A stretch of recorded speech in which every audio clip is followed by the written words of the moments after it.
チェンバーボーン。爆薬製造に使う汚水の貯水が枯渇するも汚水施設を改修工事して汚水のシミも消すことに成功した我らがビーバー。無理やりなやり方だったけどメープルペストリー1000個食べる甘党の実績も解除。さあ失った食料を取り戻すぞー。まずは前回なぜかベリーを勝手に保管し、行政営業停止で解体された建設作業員の小屋を再建築。現在無職202匹。こんな感じでおなしゃーす。ジップラインも追加されて少し移動が快適になるかな。甘党の実績解除のために停止してた倉庫を地道に再稼働。まだそれなりに在庫あるから食料危機はなんとか回避できそうな雰囲気。さあ自分たちの職場は自分で作れ、建設開始だー。ビーバー、ずらー。追加の食料生産もしたいけど場所はどこにしようかな。夜中にやるなよ見づれいだろ。あとぐるぐるすんなイラッとする。さあ景観を考慮し考えた結果、ワンダー解体、今ある立体農場を拡張します。超頑張って12サイクルで建設した思い出のワンダーが。解体して瓦礫になった素材は大切に保管するのだ。時が来たら再建設に使うぞ。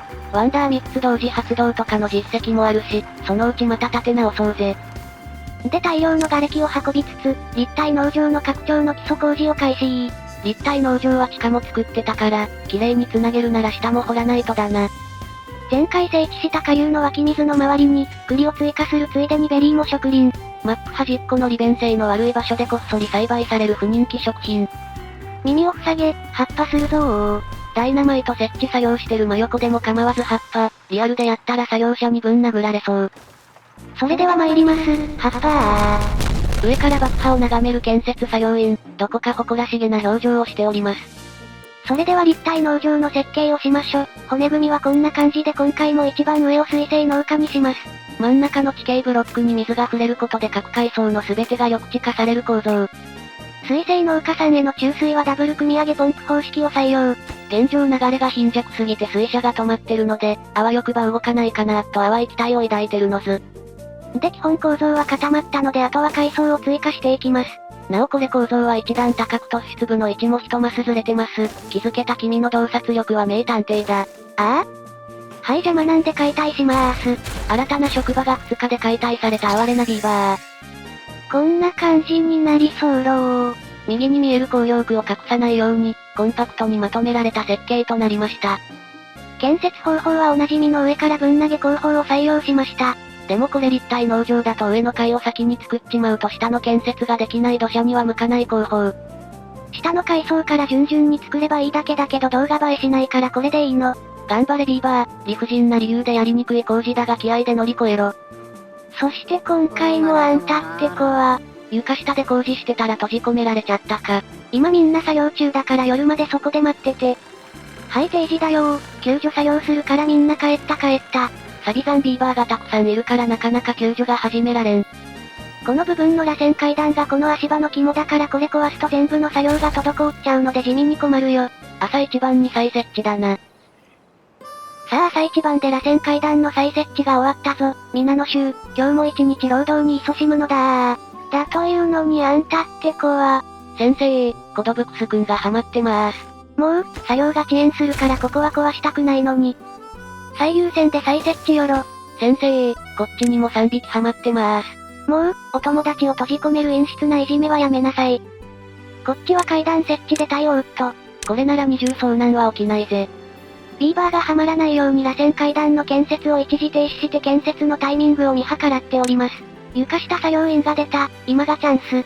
だと思ったのに速攻で床下に入る2匹のビーバー。一時停止。間に合わず。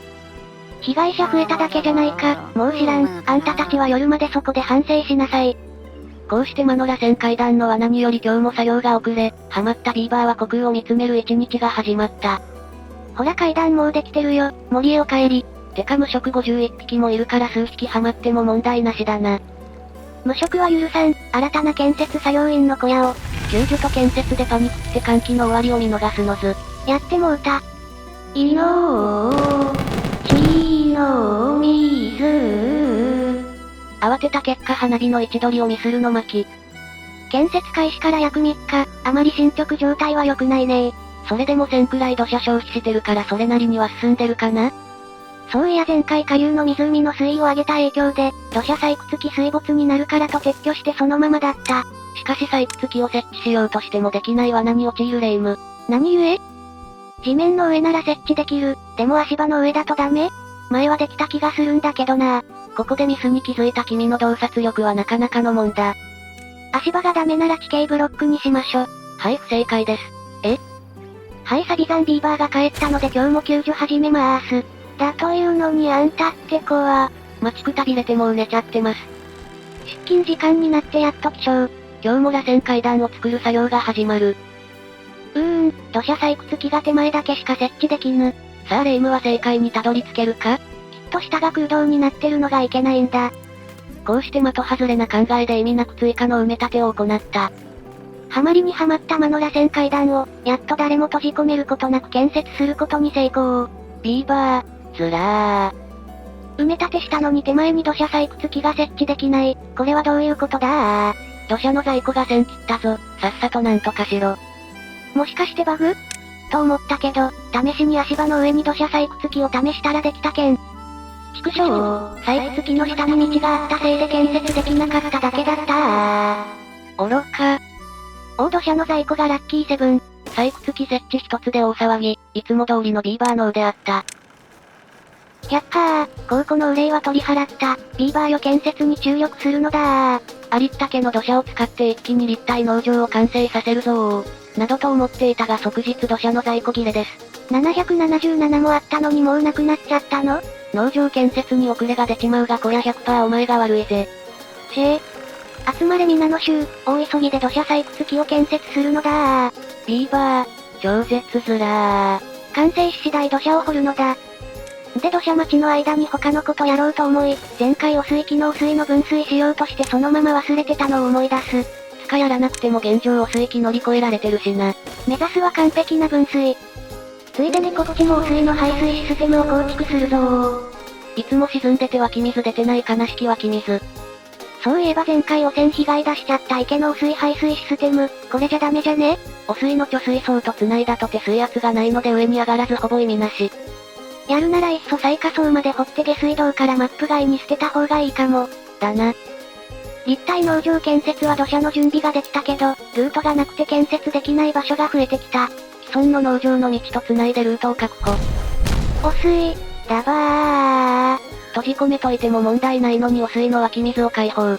もしかしたら地下下水水車とか作るかもなので一応貯水バルブに改造します。さいですか。それでは汚水機に排水するための水路、ハッパー。崖の部分の下はすでにマップ外に繋がるトンネルが掘削済み。これで排水は完璧だぜ。あとは自動化設定も考えなきゃ、とりあえず温暖な気候になっても6時間排水される設定にすればいいかな？考えなしのガバガバ自動化。下の階層はうまく建設が進んでるのに、この階層一向に工事が進まぬ。どうやら地形ブロックの矢印の方向を間違えた模様。崩して設計し直しだと上の階層も崩れちゃうから、足場と端で無理やり押し通すぞー。今日のビーバー脳は中身に筋肉が詰まってるぜ。そして立体農場の建設を続けていたら汚水機傾向を置く。これはある意味チャンスだ。汚水排水システムのテストができるぞ。汚水機まであと3日、間に合うかな？ビーバー全力投入だー。ビーバーたちは長蛇の列を作り、その勢いのまま建設作業へとなだれ込んだ。あごめん、水門の高さ間違えちゃった。てっへ。せっかく大急ぎで作らされたのに壊される哀れなビーバー。で水門破壊しててふと気づく、タイマーだけじゃ自動化ダメじゃね？と、排水の水門だけ温暖な気候に切り替わった時に排水を数時間続け、終わったら閉まる仕組みが必要。汚水センサーを使った方が楽そうな気もしたけど、メモリーと気象ステーションとタイマーを使うことにしました。自動化はやり方の自由度が高いから未だ手探り状態。反対側の湧き水の排水路もトンネル開通。汚水機前に水を捨てる愚行。ハード難易度だったらやらかし案件だけどノーマル難易度だから楽勝。一応貯水バルブで自由に排水できる機構も取り入れられた。汚水機が来るぞー。マリサの警告がスピーカーから流れると同時に排水用の水門が開門。あれ？汚水流れてなくね？水門の自動化はミスってないのになぜ？横からダダ漏れやないかーい。だー、やってもうたー。急いで水門上げろ、被害が拡大するぞ。あいよ。そんなわけで追加の修正工事よろしく。このままでも十分なのにあくまで分水したいレイムさん。向こうが失敗したということはこっちも修正工事しなきゃだよ。まあこっちはもともと湧き水が水没してて水が出てこない場所だから特に問題なさそうだ。そして工事の完成を見守っててふと気づく、汚水による死傷？はい、水星農家さん地獄絵図再び。やっべえ、こっちの工事中途半端な状態で忘れてた完全にやっても歌である。夜中にがっつり水門開放。汚水期初日に貯水を放出、ハード難易度だったら崩壊案件だったかもしれん。汚水、だばー。一応ある程度思い通りの形になったな。綺麗に分水された光景、私はこれが見たかったんだ。これ？こっちにも汚水あるぞ。ポンプの真下が真っ赤、それは見たくないよ。地下水路は排水が大変だ。などと汚水関連でてんやわんやしてる間に、立体農場がほとんど完成してました。大工さんもみんなお座り待機中。最上階は水を張るので漏れないように仕上げの堤防建設と、この部分を撤去して繋げれば完成。だけどこの後ビーバーノーなので忘れる。ほえ？農場は既存のジップラインが使いやすい位置に建てることにしました。本当は専用のジップラインを構築するつもりだったが面倒になっただけである。いや面倒なのは確かなんだけど既存の農場と連結すれば相互に支援できてメリットも大きいからね。物は言いようだな。実験的に水路幅を狭めて水車を回そうとしてたけど回ってなかったので撤去を。幅を狭めると蒸発が早くなるからない方がマシだぜ。板の在庫が回復したので歯車の生産を再開。他の在庫もいっぱいだしまた大規模建設ができるな。加工板とかも工場自動で止まって暇ビーバーが増えてるから、職場調整しないとだね。レイオフビーバーはとりあえず農場行きかな？またもや汚染されちゃった水生農家さんの池問題は、工事の方針を改めマップ外への排水路の建設を開始。で農場が完成したので今回はワンフロア1品目で作付け。何気に人参の生産量が少なかったり、今まで適当すぎたので収穫量を把握しやすい形にした。最後のワンフロアが余ったのでここだけ全品目植えましょ。倉庫が空いてるもんだけ多分収穫されるだろうの精神。いのーちの水。水生農場が水で潤い、水生農家さんも張り切って作業開始。水が入ったことで立体農場も緑化され、サクッと畑の作付けが行われました。これで食料事情は安定だぜ。で汚染された池の排水溝工事は地下までの階段を作り、トンネル掘りが始まりました。汚水期の間ずっと水捨ててるのに未だに余裕の超貯水庫。下流に流しても水道橋から汲まれてくるからほとんど減ってない様子。やっと排水が終わったか。てかお前がパニクってバルブ閉め忘れなきゃこんな被害にはならなかったんだけどな。ばらさないでよ。そして放水がっつりして水位が減ったことで気がつく。ここ普段は水没してるんだから、汚水期の度に水門より上の綺麗な水も排水しちゃうじゃんと。完全に欠陥設計であった。こうなったら仕方ない、上を塞いで汚水だけ流れるようにしよう。汚水期に汚水も見えないし、もう前みたいに水門だけでいいと思う。見えないところにもこだわる、これが真のおしゃれさんだいっつも同じ服着てる奴が言うセリフじゃねえな。黙らっしゃい。そしてしれっと暇なビーバーを総動員して池の底の平坦化工事も同時に行われた。さあ池和が精鋭たちよ、顧客満足度 100% を目指し工事を進めるのだ意味のわからない謎のこだわりのためにビーバーたちは今日もハンマーを振るう。キリキリ働けー。汚水の源のバルブも自動化しようとして、使うなら開放、使わないなら閉じるでいいじゃんと気づくのず。人はそれを当たり前という。ご飯休憩から帰ってきて再開してここなんで建設一時停止なんだと思い、撤去したら汚水出てきたけん。はい、そこのバルブ閉め忘れてます。はわわわわ急いでバルブ閉めなきゃ。そして完全にパニックに陥ったビーバーのなぜか放水場のバルブを閉めるのであった。などとパニックになってる間に汚水分離の工事が完成。地上から見えないところで汚水の分離がなされた。いのーちの水。汚水期終了。